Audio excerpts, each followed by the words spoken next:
Belgium की राजधानी Brussels आज आतंकी हमलों से दहल गई। 3 धमाकों से अफरा तफरी का माहौल बन गया।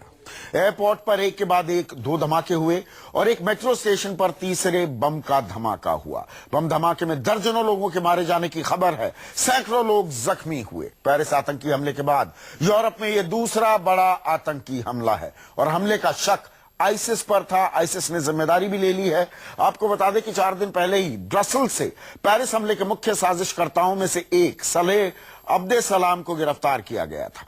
सुरक्षा एजेंसियों से इसे आईसिस के बदले की कार्रवाई बताया है। जिस तरह से आईसिस पूरी दुनिया में दहशत का सबब बना हुआ है और दुनिया के बड़े बड़े देश इसके सामने बेबस बने हुए हैं, उसी से जुड़े हैं हमारे आज के सवाल भी। पहला सवाल, आईसिस का इलाज क्या है और आईसिस को खत्म करने में दुनिया नाकाम क्यों है? और इसके जवाब में तलाशूंगा। कुछ खास मेहमान मेरे साथ जुड़ चुके हैं। मेरे साथ बीजेपी के प्रवक्ता सुधांशु त्रिवेदी, कांग्रेस के प्रवक्ता आलोक शर्मा, जाने माने राजनयिक स्कंद तयाल साहब और सिब्तैन हैदर, जाने माने धर्मगुरु हैं, इस्लाम के जानकार हैं, जाहिर सी बात है। सुधांशु त्रिवेदी, ये सवाल मेटाफिजिकल भी लग सकता है पहली नजर में। आईसिस का इलाज क्या है? हम बहुत बातें कर रहे हैं, सालों से बातें हो रही हैं। इस खतरे से दुनिया आगाह है।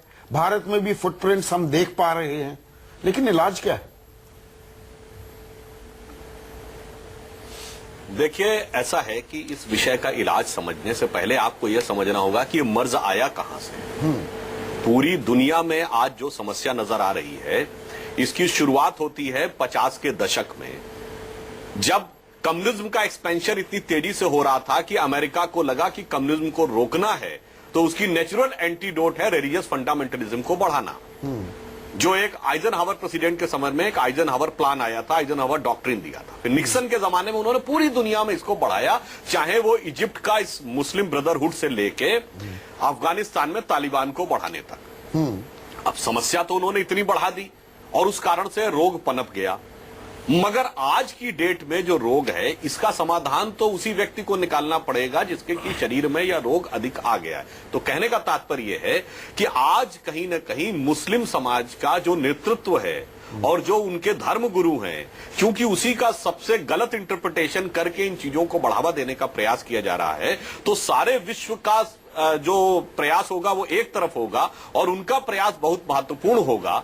और कहीं न कहीं सामाजिक, राजनैतिक और सांस्कृतिक तीनों स्तरों पर इस समस्या का समाधान दिलाना होगा। ये कोई एडमिनिस्ट्रेटिव या लॉ एंड ऑर्डर के बेस पर कंट्रोल होने वाली समस्या। आपने कहा प्राथमिक जिम्मेदारी मुस्लिम धर्म गुरुओं की बनती है और सिब्तैन हैदर, पूरी जिम्मेदारी से मैं ये आपसे सवाल पूछ रहा हूं। आप जैसे शख्स हैं, धर्मगुरु हैं, जो लगातार मजम्मत करते हैं, जो लगातार निंदा करते हैं कड़े शब्दों में भी जी, लेकिन बहुतेरे ऐसे हैं और बहुतेरों में मैं बहुतायत की बात कर रहा हूं धर्मगुरुओं की, वो चुप्पी साध जाते हैं इस तरह के दहशतगर्दों के खिलाफ, ऐसे आतंकी हमलों के खिलाफ जिसमें बच्चे, मासूम, औरतें, बुजुर्ग, बेबसों को मौत के घाट उतार दिया जाता है। लेकिन बहुतायत धर्मगुरुओं की, उलमा में शब्द इस्तेमाल कर लूं, वो चुप्पी साध जाती है। ये दिक्कत है क्या?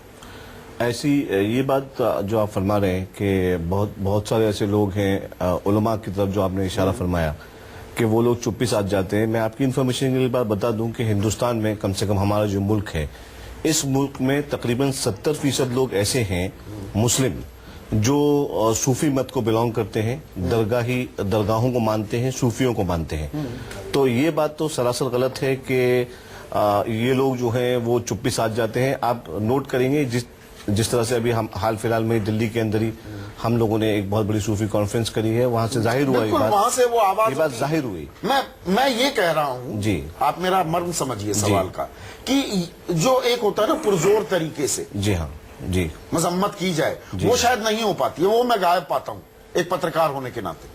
आवाजें हैं, मैं उस बात को नजरअंदाज नहीं कर रहा हूं, हैं लोग हैं जी जो निंदा भी करते हैं, पर बहुत सारे लोग चुप्पी साध जाते हैं, या एक दफा बोल दिया, उलेमाओं का सम्मेलन हुआ वहां पे बोल दिया, उसके बाद बात खत्म। यहाँ पे लगातार एक दिशा दिखाने की जिम्मेदारी भी तो है ना आप लोगों की। आप सही फरमा रहे हैं, लेकिन इसमें मसला ये होता है कि जैसे आप उलमा की जिम्मेदारी है, उसी तरह से मीडिया की भी जिम्मेदारी है। बिल्कुल। तो ये इसमें हमको और आपको प्रोएक्टिवली हिस्सा लेना चाहिए। ठीक है, मुसलमानों की आवाज उठती है, लेकिन वो आवाज अगर लोगों तक नहीं पहुंच पा रही है, तो इसको, जहां तक मेरा अपना तजुर्बा रहा है पिछले 20 साल में जो दीनी तबलीग का, तो उसमें मुझे ये रहा है तजुर्बे में कि मीडिया जो है वो प्रोएक्टिवली शायद कहीं ना कहीं इतना साथ नहीं दे पाता, जिसकी वजह से जो मुसलमानों की बात है, जो वो खिलाफ में आवाज उठा रहे हैं, वो लोगों तक नहीं पहुंच पाती है सर। हम शायद भड़काने के लिए लोगों को बरगला भी देते हैं, बाज दफा हम भी किसी न किसी के औजार बन जाते हैं, टूल बन जाते हैं। तयाल साहब, आपका जो इंटरनेशनल एक्सपीरियंस है, और आजकल जिस तरह से इंटरनेशनली भी हमने अमेरिका में बिल्कुल मीडिया किस तरह से सडनली राइट ऑफ सेंटर होते दिखा, बीच में आवाजें काट दी गई। 9/11 के बाद तो अगर कोई थोड़ी भी सेन वॉइसेस भी थी, बीच में उनके माइक काट दिए जाते थे। ये एक हकीकत है। देखिए, कोई भी व्यक्ति एक दिन में गुमराह नहीं हो जाता। तो जो गुमराही के रास्ते हैं वो 2-3 हैं। एक तो है आजकल जो सोशल मीडिया कुछ इस तरह का हो गया है कि वो बिल्कुल जहर फैला रहा है आदमी के दिमाग में, और उस तरह की जो सोच के लोग हैं वो एक दूसरे से कनेक्टेड भी हो जाते हैं और कुछ एक्शन भी ले लेते हैं। नींव दरकरार एक नींव दरक रही है हमारी। दूसरा, जैसा अभी साहब ने कहा कि बिल्कुल सही बात है कि जो भी कम्युनिटीज हैं उन्हीं को थोड़ा सा देखना पड़ेगा कि उनकी कम्युनिटी में कोई इस तरह के तत्व तो नहीं है। गाइडेंस तो देनी पड़ेगी ना, गाइडेंस आप देनी पड़ेगी, नहीं हो सकते। क्योंकि मुझे याद है कि एक इंग्लैंड में, लंदन में एक फिन्सबरी मॉस्क होती थी, उसके जो प्रीचर थे बहुत ही जहर उगलते थे, और उसके नहीं, खिलाफ आपने इंग्लैंड का जिक्र किया। इंग्लैंड जिस तरह के कदम उठा रहा है कि हर मुसलमान को, खास औरतों को अब अंग्रेजी भी जरूरी हो जाएगी मदरसों पर, वो एक इंटीग्रेशन वाली बात वो है। अगर यहाँ पर हो जाए तो हाय तौबा मच जाएगी। जी, वो एक इंटीग्रेशन वाली बात है कि जहां देखिए, तीसरी बात जो है, जहां भी जो भी देखेंगे जो ये लोग टेररिस्ट हैं वो अपने घर से डिस्प्लेस्ड हैं। आप हमेशा ये देखेंगे, ये जो जिन्होंने इस समय जो ब्रसेल्स में हो रहा है वो मुरक्कन हैं या टर्क्स हैं या अल्जीरियंस हैं, वो अपने घर से, अपने देश से, अपनी कम्युनिटी से डिस्प्लेस्ड हैं। बेदखली का आलम है। हाँ, तो उनके मन में एक वो खौफ भी पैदा हो तो गया है, और उनको- कहीं ना कहीं रंज भी है, गुस्सा है। उनको इंटीग्रेट कैसे किया जाए, ये भी एक बहुत जरूरी है, और ये पूरे देश का उसका कर्तव्य है कि इनको ठीक से इंटीग्रेट करें, और उस कम्युनिटी का ये कर्तव्य है कि वो देखें कि उनके यहाँ कोई भी एलिमेंट अगर इस तरह प्रीच कर रहा है, उस पर खुद वो पुलिसिंग करें, खुद ही उसको करें, उसको बिल्कुल चुप करें, और इससे पूरे जो मेजॉरिटी कम्युनिटी और जो भी कम्युनिटी इस समय थोड़ा अंदेशे में आ रही है, उसमें एक विश्वास का दर्जा बढ़ेगा। हमारा आतंकवाद को लेकर, और आपने तो ज्यादा वक्त राज किया है देश पर, आलोक शर्मा आपकी पार्टी ने, आतंकवाद को लेकर हम थोड़े सॉफ्ट हैं क्या? हमारी आज तक कोई नीति नहीं है, हमें यह नहीं मालूम कि हमारा रिस्पांस किसी चीज को लेकर क्या होगा। नहीं ऐसा कोई नहीं। बात आप बताइए, मैं आपको समझता हूं एग्जांपल्स कि- दे सकता हूं। मैं समझता हूं कि हो सकता है कहीं पर इंटेलिजेंस एजेंसी से भी चूक रही हो सकता है पॉलिटिकल डिसीजन में भी कमी रही हो, लेकिन ये कहना कि हमारा स्टैंड सॉफ्ट रहा है हिंदुस्तान का, मैं इस बात से आपकी से बिल्कुल विनम्रता पिलपिले हैं हम। नहीं ऐसा हम नहीं, बहुत पिलपिले हैं। नहीं ऐसा नहीं है। वीक नहीं चाहे है। वो 26/11 का अटैक रहा हो, तमाम तरह के अटैक रहे हो, चाहे पार्लियामेंट पे अटैक रहा हो, हमारे सिक्योरिटी फोर्सेज ने हमारे यहाँ अटैक होते रहते हैं। अमेरिका में एक 9/11 हुआ, उसके बाद एक भी अटैक नहीं होने दिया। हम अमेरिका से ये अपनी- फर्क समझिए। नहीं, बिल्कुल फर्क है, और हम अमेरिका से अपनी तुलना उस मुद्दे पर नहीं कर क्यों सकते। नहीं कर सकते? उसका कारण है कि हमारे तमाम बॉर्डर्स किस तरह के हैं, हमें 50 साल आजादी के हुए हैं और तमाम तरह की समस्याएं हमारे साथ आई हैं। हमारे यहाँ पर वही समुदाय बहुतायत में है, शायद अमेरिका जिस तरह से डील करता फिर मैं इजराइल का एग्जाम्पल देने लगूंगा। सर देखिए, हम टिट इजराइल फॉर टैट भी नहीं करते हम इजराइल- सहते रहते हैं। हम इजराइल नहीं बन सकते हैं। हम इजराइल भी नहीं बन हम सकते, इजराइल हम की तरह- अमेरिका भी नहीं बन सकते, सर, हम पिलपिले रहेंगे। मैं वही तो बात कह रहा हूं। समझता हूं अगर हम इजराइल बनेंगे तो इस समस्या का समाधान की बजाय हम कहीं ना कहीं इसकी जड़ों को और ज्यादा मैं ये मजबूत नहीं, करेंगे। मैं पैरवी नहीं कर रहा हूं इजराइल बनने की। मेरा कहना यह है, इतना मात्र है कि आतंक को लेकर हमारी कोई कंसिस्टेंट नेशनल पॉलिसी नहीं है। नहीं ऐसा नहीं है, समय समय पर नक्सलिज्म के ऊपर भी और क्रॉस बॉर्डर टेररिज्म हमें आज तक ये नहीं पता पाकिस्तान से बात करनी है या नहीं करनी। देखिए, हर 6 महीने में हमारा स्टैंड बदल जाता है। क्यों? सुधांशु ऐसा त्रिवेदी नहीं। मानेंगे ना ये बात? तो आप ही कहते थे हम तो एक कटेगा 10 काट लाएंगे सर। अब वो चाय पर चर्चा हो जाती है लाहौर में, बिना देश को कॉन्फिडेंस में लिए। देखिए, पाकिस्तान के बारे में हमारे 3 सिद्धांत हैं और हम तीनों पे सरकार बनने से आज तक अडिग है। पहली बात कि हम शांतिपूर्ण समाधान चाहते हैं, मगर हमारे ऊपर यदि सीमा पर कोई भी क्रिया होगी तो उसकी मुंहतोड़ प्रतिक्रिया होगी। दूसरा, किसी थर्ड पार्टी का इंटरवेनेशन अनएक्सेप्टेबल है, हुर्रियत के मामले पे हम ये दिखा चुके हैं। तीसरा, टेरर और टॉक्स एक साथ नहीं हो सकती हैं। तो इसलिए तो आज तक जो भी टॉक भी हो रही है, टॉक ऑन टेरर, मैं उसी पे आ रहा हूं, मेरा वाक्य पूरा होने दीजिए। अभी तक जो भी टॉक हुई है वो टॉक ऑन टेरर हुई है, एनएसए लेवल की औपचारिक वार्ता सिर्फ टॉक ऑन टेरर हुई है, सिर्फ टॉक ऑन टेरर हुई है। सुधांशु भाई, सिमेंटिक्स में मैं कभी नहीं जीत पाऊंगा आपसे, सिमेंटिक्स में मैं नहीं जीत पाऊंगा, मैं हथियार डाल देता हूं। सिमेंटिक्स से आगे बढ़िए ना। अब मैं आपको और एक बात कहता हूं, देखिए समस्या क्या है, जैसे अभी एक अच्छी बात कही आलोक शर्मा जी ने, मगर कहीं कहीं पर हमें व्यवहारिक समस्या क्या आ जाती है, यही भारत में जब आतंकवाद होता है तो उसके तरह तरह के जस्टिफिकेशन, वही तो मैं कह रहा हूं। याद करिए मुंबई के सीरियल। अब मैं एक मिनट वाक्य पूरा होने दें। तो समस्या क्या आती कि अगर आप आज देखें, आप ये कह देते साहब वो तो संघ भाजपा ने ये न किया होता तो वो न होता, तो ये बताइए जो ब्रुसेल्स में हो रहा है ये किसके उकसावे पे हो रहा है? ये जो सूडान में, सोमालिया में, इराक में, सीरिया में हो रहा है वो किसके उकसाने पे हो रहा है? चेचेनिया में किसके उकसाने पे हो रहा है? चाइना के सिकांग प्रोविंस में किसके उकसाने पे हो रहा है? बर्मा और थाईलैंड में किसके उकसाने पे हो रहा है? हकीकत यह है कि वैश्विक समस्या है, उसको भारत में समझने की बजाय भारत की आंतरिक राजनीति में स्कोर सेटल करने के जो प्रयास हैं। आलोक शर्मा जी ने अच्छी बात बोली है कि भारत एक बहुत जटिल देश है, हमारे जो बॉर्डर्स हैं वो पोरस हैं, यहां संख्या ज्यादा है, तो इसलिए हमें तो और अधिक सावधान होकर राजनीति करनी चाहिए, पर कहीं ना कहीं हकीकत इसके उलट हो जाती है। और सावधानी के अलावा क्या हो सकता है? सुधांशु त्रिवेदी, देखिए सावधानी के अलावा पिछले साल रिटन रिप्लाई दिया गृह राज्य मंत्री ने, किस तरह से काउंटर रेडिकलाइजेशन कर रही है सरकार, किस तरह से डी रेडिकलाइजेशन कर रही है, किस तरह से 39 संगठन जिनके आईएसआईएस से प्रत्यक्ष या परोक्ष रूप से संबंध पाए गए उनको बैन कर दिया गया। ये तमाम चीजें तो हैं, लेकिन जो तयाल साहब कह रहे थे ना, वो गौर करने वाली बात है। ये आतंकवाद पनपा क्यों, आईएसआईएस नाम की चिड़िया ये उड़ान क्यों भरने लगी, जहर क्यों फैलाने लगी, खुरेजी क्यों कर रही है, उसमें कहीं ना कहीं बेदखली का आलम है, सेंस ऑफ एलियनेशन भी आती है। आज की तारीख में अगर मैं मौजूदा सूरत हाल की बात करूं देश में, क्या आपको लगता है कि सांप्रदायिक सौहार्द हमारा वो ताना बाना मजबूत हुआ है, या वो थोड़ा छितरता, थोड़ा बिखरता दिखाई दे रहा है? ये एक बड़ा खतरा है। आप संजीदा हैं, मेरे सवाल का मर्म समझ रहे हैं? जी मैं बिल्कुल समझ रहा हूं। थोड़ा सा मैं उनसे अपना मतभेद रखूंगा बेदखली वाली बात पे। कुछ जगहों पे बेदखली दिखेगी, मगर आप ये बताइए सोमालिया, सूडान और सीरिया में तो कोई बेदखली नहीं है, चेचेनिया में कोई बेदखली नहीं है, बर्मा में क्यों प्रॉब्लम हो रही है, थाईलैंड में क्यों प्रॉब्लम हो रही है, कश्मीर में क्या हुआ था, बेदखली थी कि बेदखल कर दिया उन्होंने। इसलिए इस विषय को इस ढंग से देखने में मेरा मत थोड़ा भिन्न है। अब आपने जो ये बात कही कि हमें क्या करना चाहिए, तो मैं ये कहूंगा अभी प्रधानमंत्री जी ने जो वर्ल्ड सूफी फोरम था उसमें जो बोला है, तो भारत में इस्लाम की एक शानदार परंपरा भी है जो अमीर खुसरो से शुरू होती है। शेख मोहम्मद इब्राहिम रसखान जैसे कृष्ण भक्त से लेके अब्दुल रहीम खानकाना जैसे वर्तमान में आ जाते हैं, से लेके दारा शिको जैसे, जी अतीत की जगह वर्तमान की बात करते हैं। आज क्या अक़लियत अपने आप को महफूज महसूस करती है, मुख्य धारा का हिस्सा मानती है? मेरा सवाल बिल्कुल सीधा है, डायरेक्ट है। मैं आगे, अरे डायरेक्ट का जवाब तो आने दे, मेरा सेंटेंस खत्म होते होते वर्तमान में आपको उसका उत्तर मिल जाएगा। दारा शिको जैसे उपनिषदों का फारसी में अनुवाद करने वाले से लेके आधुनिक भारत में अशफाक उल्लाह खां जो भारत मां की जय बोलते हैं, आजादी के बाद वीर अब्दुल हमीद भारत मां की जय बोलते हैं, वहां से लेके डॉक्टर एपीजे अब्दुल कलाम तक। मगर दुर्भाग्य यह है कि जो एक दूसरी परंपरा है जिसमें कि आप बाबर, तुगलक, औरंगजेब, जिन्ना से लेकर याकूब मेनन और अफजल गुरु तक ही जोड़ के रखना चाहते हैं कि डॉक्टर अबुल कलाम के नाम पे सड़क बनती है तो औरंगजेब के पक्ष में बोलने के लिए तमाम पार्टियों के विधायक आके उस पे ऊपर बोलने लगते हैं। ये खतरनाक बात है। इसीलिए मैं कहता हूं जैसे ये खतरनाक नहीं है कि अगर किसी का धर्म किसी बेटी को पूजने से मना करता है तो आप तब भी कहें कि नहीं वंदे मातरम कहिए, भारत माता की जय कहिए। संविधान में कहीं नहीं लिखा है, पर आपके हिसाब से वही जो कहेगा वो देशभक्त, जो नहीं कहेगा देशद्रोही, देश विरोधी।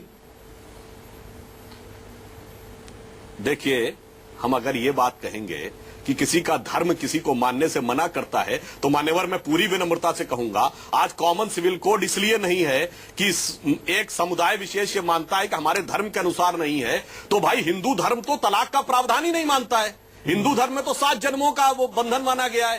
पर जब आप आधुनिक राष्ट्र की अवधारणा में आए तो आपने उसके अनुसार अपने को ढाला ना। तो अगर आप एक के लिए ये सोच और दूसरे के लिए कि अगर मुआवजा भी 120 बड़े रुपया पेड़ महीना को देना झुकना होगा पड़ता है। सामान्य केस को, तो ये नहीं कोर्ट का मानेंगे निर्णय सुधांशु पलट त्रिवेदी, देंगे। बड़े इसलिए मैं पेड़ ये को कह रहा झुकना हूं, पड़ेगा।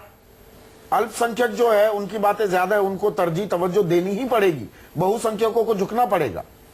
यही तो हमारे लोकतंत्र प्रजातंत्र की खूबी है। बिल्कुल, हाँ बिल्कुल आपने सही कहा। परंतु जब आप इस प्रकार की बात करते हैं कि एक तरफ आप ये कहते हैं कि एक तलाकशुदा महिला को 120 रुपया महीना मुआवजा सर्वोच्च न्यायालय देगा, तो आप उसको न्यायालय पार्लियामेंट में लाके पलट देंगे, क्योंकि आपका सिद्धांत यह है कि धर्म के मामले में सरकार का हस्तक्षेप नहीं होना चाहिए, न्यायालय को इंटरप्रिटेशन नहीं देना चाहिए। ठीक है, यदि देश ये मानता है तो उसी समय अगले साल आप क्या कहते हैं कि भगवान राम कहां पैदा हुए ये कोर्ट तय करेगा। जब आप इतना भारी अंतर रख देते हैं तो आप ऐसे तमाम शक्तियों को मौका देते हैं बोलने का, क्योंकि आप संतुलन में भी न्याय संगत दिखना चाहिए। आप 19-20, 20-22, 24-25 कर सकते हैं, 2 और 100 का अंतर दिखाएंगे तो समाज के अंदर असंतुलन को आप न्योता देते हैं। मेरे साथ एक और खास मेहमान lieutenant general Shankar Prasad retired जुड़ चुके हैं। जनरल प्रसाद, मेरा सवाल जो अभी तक मैं चर्चा कर रहा था कि भाई आईसिस का इलाज क्या है, लेकिन इंडियन कॉन्टेक्स्ट में, क्योंकि हमें अपने देश की सबसे पहले हमें अपने हितों को प्रोटेक्ट करना है।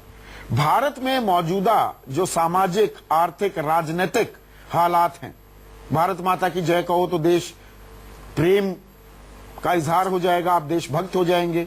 आप कितने भी बड़े गुंडे मवाली क्यों ना हो, आप भारत माता की जय कह दीजिए, शायद आपकी देशभक्ति पर कोई सवाल नहीं उठाएगा। लेकिन ना कहिए, आप कितने भी ईमानदार क्यों ना हो, तो आपको देश विरोधी भी कहा जा सकता है।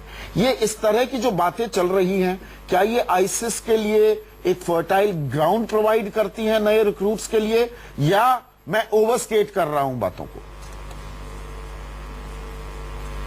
नहीं, आप कुछ हद तक तो ओवरस्टेट भी कर रहे हैं और कुछ हद तक आप सही भी कह रहे हैं। देखिए, सबसे जरूरी बात है, ये वंदे मातरम या भारत माता की जय को छोड़ दीजिए, मसला इससे कहीं ज्यादा गंभीर है। इस समय आईएसआई की निगरानी केवल यूरोप पे नहीं बल्कि भारत पर उतनी है जितनी यूरोप में है। हमें ये समझ लेना चाहिए कि अगर हम आईएसआई की स्ट्रैटेजी को नहीं समझेंगे और उसकी स्ट्रैटेजी को डिफीट करने के लिए अपनी स्ट्रैटेजी नहीं बनाएंगे, तो ये सब कार्यक्रम जो आज आपने ब्रसेल में देखा, कुछ दिन पहले पेरिस में देखा, कुछ साल पहले यूके में देखा, ये सब भारत में भी होने वाला है और इससे हमें बचने के लिए तैयारी करनी चाहिए। सबसे पहले ये जो बातें हो रही हैं भारत माता, इनको तो छोड़ दीजिए। एक तरह ये पॉलिटिकल बातें, इन पे मैं कोई टिप्पणी करना नहीं चाहता।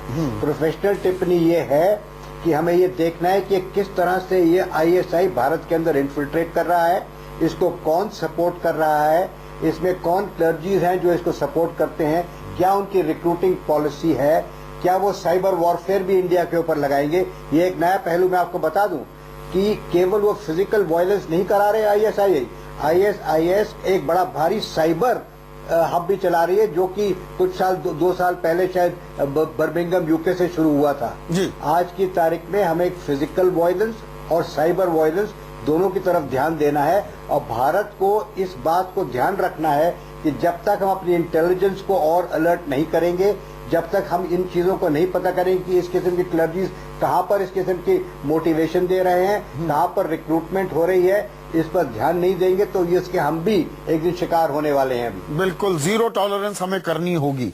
लेकिन जो नया बजवर्ड हो गया है, एक राजनीतिक रणनीति हो गई है, मुख्य धारा में आ गया है नेशनलिज्म, राष्ट्रवाद जो मुख्य धारा में आ गया है, वो देश को मजबूत करने के बजाय कहीं कमजोर करने का काम तो नहीं करेगा। बड़ा प्रोवोकेटिव ये सवाल मैं पूरी जिम्मेदारी से उठाने वाला हूं एक ब्रेक के बाद।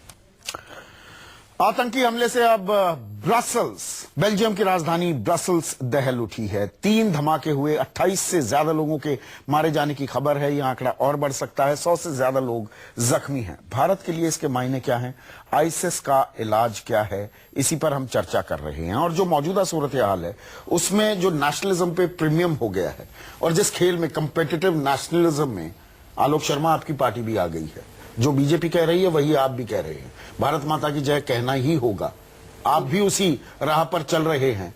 तो इसके चलते जो विघटनकारी ताकतें हैं समाज में, क्या उनको पनपने का और मौका नहीं मिलेगा? देखिए, दो अलग अलग विषय हैं। पहली चीज तो कि किस तरह से विघटनकारी ताकतें अगर वहां पर सर उठाती हैं तो कहीं ना कहीं सरकार और एक समुदाय के बीच में अगर दुराव पैदा होता है तो स्वाभाविक है कि आईएसआईएस जैसे लोगों को यहां पर फर्टाइल एक लैंड मिलेगी। मैं आपकी बात से सहमत हूं। जहां तक भारत माता की जय है, उस पर कई दिन तक डिबेट हुई है। भारत माता की जय कहकर केवल आप कहें कि साहब आप देशभक्त हैं या देशद्रोही हैं, कांग्रेस पार्टी इस बात से इत्तेफाक नहीं रखती है।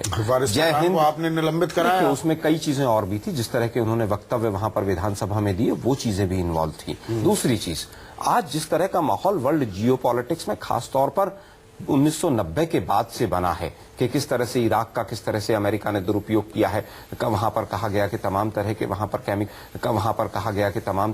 पर केमिकल बॉम्ब्स हैं और केमिकल वेपन्स हैं। उसके बाद किस तरह से अफगानिस्तान का नंबर आया और अब आईएसआईएस का। तो मैं समझता हूं वर्ल्ड जियोपॉलिटिक्स का एक ये बहुत बड़ा शिकार रहा है। दूसरा, ब्रसेल्स में एक बहुत बड़ी इंपॉर्टेंट चीज है कि वहां पर नाटो का हेडक्वार्टर है और नाटो के हेडक्वार्टर में नवंबर में अगर वहां पर ब्रसेल्स में अलर्ट जारी किया जाता है और उसके बाद भी हम नहीं समझ पा रहे हैं तो कहीं ना कहीं पेरिस हमले के साजिशकर्ता को 4 दिन पहले पकड़ा, 4 दिन पहले अगर साजिशकर्ता को पकड़ा जा रहा है और 4 दिन के बाद आईएसआईएस के लोग ब्रसेल्स जैसी जगह में, और वो भी एयरपोर्ट जैसी जगह में, अगर इस तरह की घटना को अंजाम देने में कामयाब है तो पूरे विश्व के लिए आंख खोलने वाली बात है। भारत के लिए खासकर सबसे बड़ी बात मैं बताना चाहता हूं, बेंगलोर में उलेमाओं ने और तमाम लोगों ने एक वहां पर विरोध प्रदर्शन किया आईएसआईएस के खिलाफ। एक दो चीजें घटनाएं और भी आई हैं, लेकिन जिस तरह से एक समुदाय को टारगेट करके इस तरह का काम हो रहा है, मैं समझता हूं कि हमारे यहां पर भी मुस्लिम धर्म गुरुओं को पूरी अपनी संजीदगी के साथ इस विषय को उठाना होगा। और सत्यान साहब तो कह रहे हैं हम उठा रहे हैं। नहीं, बिल्कुल अभी तक जिस रूप में उठाया जा रहा है मैं नाकाफी समझता हूं।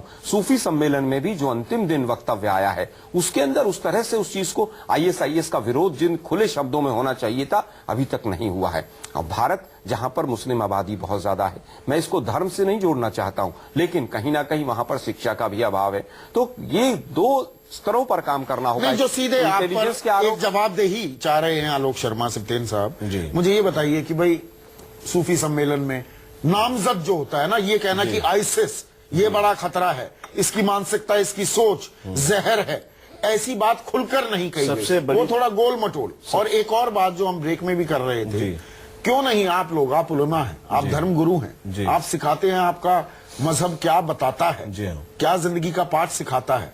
आतंकवादी दहशतगर्द सीमा पार से आ रहे हैं, सबको मालूम है। आप पाकिस्तान उच्चायुक्त के सामने धरने क्यों नहीं देते? ये मैंने कभी नहीं देखा। सबसे पहला आपका जो सवाल है उसका जवाब ये है कि आज आईएसआईएस नाम है, गुज़िश्ता कल में इसका नाम अलकायदा था, कभी हमने इंडियन मुजाहिदीन नाम सुना, कभी हम अल शबाब सुनते हैं। तो ये जितनी भी जो ये है आपका, जैसे आपने बात कही कि हमारी सूफी फोरम के कॉन्फ्रेंस के अंदर आईसिस का स्पेसिफिकली नाम नहीं लिया गया, तो इसका जवाब ये है कि हम कितने लोगों का नाम लें, रोज नाम बदलते रहते हैं। नहीं, इस समय आईएसआईएस बहुत बड़ा खतरा है। सर बिल्कुल, आप इस बात को कह के आईएसआईएस को बाईपास नहीं कर सकते। आप बुनियादी तौर पर इस बात को समझें कि हम आइडियोलॉजी जो मेन चीज है, आईएसआईएस उसका एक पॉलिटिकल सिंबलाइजेशन है और उसकी जो मेन आइडियोलॉजी है वो आइडियोलॉजी है तो अमीबा की तरह शेप बदलता जा रहा है ना। जी सर, आतंकवाद अमीबा हो गया है। जी सर। तो इसका फिर इसको खत्म कैसे करेंगे दयाल साहब?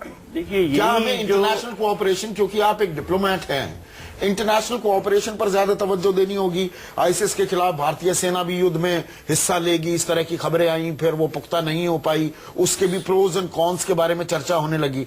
क्या हमें खुलकर दुनिया की उन ताकतों के साथ हाथ मिलाना अब होगा जो आतंकवाद के खिलाफ लड़ाई लड़ रही है? आप बिल्कुल ठीक कह रहे हैं। देखिए, ओरिजिन्स पे जाएंगे, हिस्ट्री पे जाएंगे तो ये तो चर्चा चलती रहेगी, जब तक प्रलय आ जाएगी तब तक चलती रहेगी।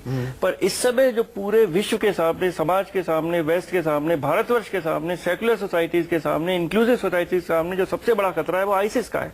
पर अभी आप ये देखेंगे कि अब भी वेस्ट में कुछ पता नहीं है कि, और जो भी आईसिस से लड़ रहा है सबको उसको सपोर्ट करना चाहिए। पर अभी आप देखेंगे कि टर्की में कुछ लोग हैं, वो उनका कुछ और ही कहना है, उनके कुर्द या कुछ और उनके सबसे बड़े एनिमीज हैं। कोई और देश वो सबसे पहले असाद गवर्नमेंट को गिराना चाहते हैं, जबकि वो आईसिस से बड़े फ्रंटली लड़ रहे हैं। तो सेकेंड वर्ल्ड वॉर में कम्युनिस्ट, स्टालिन और वेस्ट कैपिटलिस्ट मिल गए थे, क्योंकि नाज़िज़म फासिज्म सबसे बड़ा खतरा था और इसीलिए हिटलर हारा, नहीं तो नहीं हार सकता था। तो जितने देश हैं, चाहे वो हिंदुस्तान हो, पाकिस्तान हो, टर्की हो, सऊदी अरेबिया हो, अमेरिका हो, सबको समझना चाहिए कि इस समय आईसिस, जो कि अलकायदा का एक मेटामॉर्फ रूप है, उसके खिलाफ लड़ रहा है और सबको मिल के लड़ना है। और अगर ये असद और सद्दाम हुसैन और ये सब तो बहुत बाईस्टैंडर्स है, ये बहुत माइनर प्लेयर्स हैं, क्योंकि आईसिस जिस तरह की आइडियोलॉजिकल लड़ाई एक लड़ रही है वो एक सिविलाइजेशनल कन्फ्लिक्ट की तरफ ले जाना चाहती ये है। हमारे लिए एक अपॉर्चुनिटी भी है क्या जनरल प्रसाद? एक चीज बताइए, आप जब तक चर्चा में शामिल नहीं हुए थे, मैंने दो थोड़े उत्तेजित शब्द इस्तेमाल किए थे। पहला ये कि आतंकवाद को लेकर हम यानी कि भारत वाले, हम पिलपिले हैं, हम सॉफ्ट हैं, एक हमारी कोई नीति नहीं है। आप आईसिस के खतरे को देखिए, रूस उनको बॉम्ब करने को तैयार है, पेरिस में हमला होता है तो पेरिस अपने फाइटर प्लेन्स उड़ा देता है उसी वक्त और बॉम्बिंग शुरू कर देता है। हमारे यहाँ हम कितने जख्म सहेंगे? हम ना तो पाकिस्तान के खिलाफ रिटालिएट करते, दहशतगर्दों के खिलाफ भी हम उस तरह की आक्रामक कार्रवाई करने को तैयार नहीं है, जबकि मौके हैं। ये मौका है क्या? हम दुनिया को कहें हमारा साथ चाहते हो? सबसे ज्यादा दंश तो हमने झेले हैं ना आतंकवाद के, हमसे ज्यादा दंश किसने झेला? आप बिल्कुल ठीक कह रहे हैं और मैं आपसे 100% सहमत हूँ। देखिए, मैंने आपका शुरू में कार्यक्रम देखा था, उसमें आपने इजराइल का नाम भी लिया था और अमेरिका का नाम भी लिया था, और हमारे पैनलिस्ट ने कहा कि उनसे तुलना नहीं कर सकते। हम किसी से करना नहीं चाहते, लेकिन हमें यह मानना चाहिए कि हमारी पार्लियामेंट पर अटैक हो गया, हमारे अक्षरधाम टेम्पल पर अटैक हो गया, हमारे बनारस में अटैक हो गया, पूना में अटैक हो गया, बम्बई में अटैक हो गया। हर दफा भारत की रिस्पॉन्स, चाहे कोई भी पॉलिटिकल पार्टी सरकार चला रही हो, यही रहा कि अब दोबारा करोगे तो दिखाएंगे, अब दोबारा करोगे तो तुमको मुंह तोड़ जवाब देंगे। गुरदासपुर हो गया, पठानकोट हो गया, उधमपुर हो गया। देखिए, इसके लिए ये जो इजराइल टाइप की जो पॉलिसी है वो बनाना जरूरी है। देखिए, हमें इसकी टॉलरेंस लेवल 0 रखनी पड़ेगी। हमें वो कार्रवाई करनी चाहिए जिस तरह से दुख हमें पहुंच रहा है, उस तरह से दुख उसको भी पहुंचे जो इसको बढ़ावा दे रहा है। अब हमें मालूम है कि कौन इसको बढ़ावा दे रहा है, तो जो दुख वो हम पर थोप रहा है, उसी का जवाब उसी तरीके से दिया जाए। अब उसमें क्या तरीके होने चाहिए वो टेलीविजन में डिस्कस करना शायद उचित नहीं होगा, लेकिन सब समझते हैं कि इसका क्या करना चाहिए। दूसरी बात आपने कुछ समय पहले कही थी, उस पर भी मैं टिप्पणी करना चाहता हूँ। ये पूरे विश्व में कोई खड़े होकर कहने को तैयार नहीं है कि इस समय विश्व का सबसे बड़ा एनिमी ISIS है। ये कल आज के अखबार में मैंने पढ़ा, कादरी साहब जो कनाडा से आए हैं, एक रिलीजियस पॉलिटिकल लीडर हैं, उन्होंने कहा पहली दफा, जो मैंने अखबार में पढ़ा आज सुबह, कि जी ISI एक एंटी इस्लामिक ऑर्गेनाइजेशन है। तो अगर ये एंटी इस्लामिक ऑर्गेनाइजेशन है तो जितने इनके इस्लाम के क्लर्जीज हैं वर्ल्ड ओवर, उन्हें इसको ओपनली कंडेम करना चाहिए। लेकिन असलियत यह कि वो कंडेम नहीं कर रहे हैं इसको। ये तो उल्टा उनके जो क्लर्जीज हैं वो शाम को क्लास चलाते हैं और कहते हैं कि अगर आप जिहाद करेंगे, जिसको कादरी साहब फसाद कहते हैं, और जिहाद करेंगे तो आप हेवन में जाएंगे। तो ये सब बातों के बरखिलाफ अगर जब तक कि ये रिलीजियस टीचर्स खुद ही नहीं बताएंगे, तब तक इसका इलाज नहीं हो सकता। जी, सुधांशु त्रिवेदी, पॉलिटिकल और रिलीजियस लेवल पे, जहाँ तक कि सिक्योरिटी के लेवल की बात है, सिक्योरिटी के लेवल में हमें अपने देश को पुख्ता करना बहुत जरूरी हो गया है। और ये सवाल कई दफा आ चुका है कि हमारी पॉलिसी इस तरफ इनकंसिस्टेंट है। पहले तो हमें अपनी मंशा तो साफ करनी होगी ना जनरल साहब। सुधांशु त्रिवेदी, 0 टॉलरेंस दिखाना तो होगा। 0 टॉलरेंस का मतलब क्या होता है? हम बर्दाश्त नहीं करेंगे। जो जनरल साहब कह रहे हैं, इस बार करके देखो, इस बार ये गीदड़ बबकी कब तक चलेगी? हम कुछ कार्रवाई करने को तैयार क्यों नहीं होते? अगर भारत माता की जय कहने से ही देशभक्ति का सर्टिफिकेशन मिलता है, ये छद्म राष्ट्रवाद है। असल राष्ट्रवाद तो यह है कि हम आतंकवाद को नेस्तनाबूद करें, दहशतगर्द की हिम्मत ना हो कि भारत की तरफ आंखें तरेर कर देख सके। वरना तो हम बोधे हैं ना, बोधा आप शब्द समझते हैं, बिल्कुल ग्रामीण शब्द है, हम तो बोधे हैं आतंकवाद को लेकर। देखिए, मैं यहां पर उसको राजनीतिक नजरिए से नहीं देखना चाहता हूं, मगर फिर भी जो आपने कहा है संदीप जी, ये बिल्कुल सही समस्या है। मगर इसकी शुरुआत कहां से हुई है?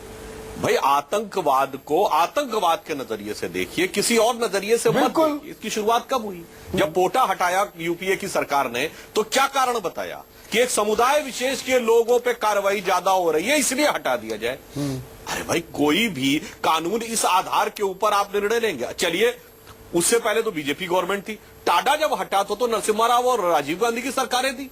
टाडा लाए भी वो, हटाया भी, वहां भी यही तर्क दिया। तो आपने शुरुआत वहीं से कर दी थी कि आप धर्म को उसके साथ जोड़ रहे थे। नहीं नहीं, वहां से देखिए लेके इसमें अब फिर तक एक और पहलू है। सुधांशु त्रिवेदी, आप ही के घटक हैं शिरोमणि अकाली दल। प्रकाश सिंह बादल वहां पर क्लेमेंसी प्ली क्यों डालते घूमते हैं, रजवाना को लेकर और खुल्लर को लेकर, बुल्लर को लेकर? क्यों आप उसमें चुप्पी साध जाते हैं? ये पॉलिटिक्स ऑफ कन्वीनियंस हो रही है सर। बात में आपसे देखिए, आज हम जब ब्रुसेल्स पे बात कर रहे हैं तो एक पक्ष को और ध्यान रखिए संदीप जी।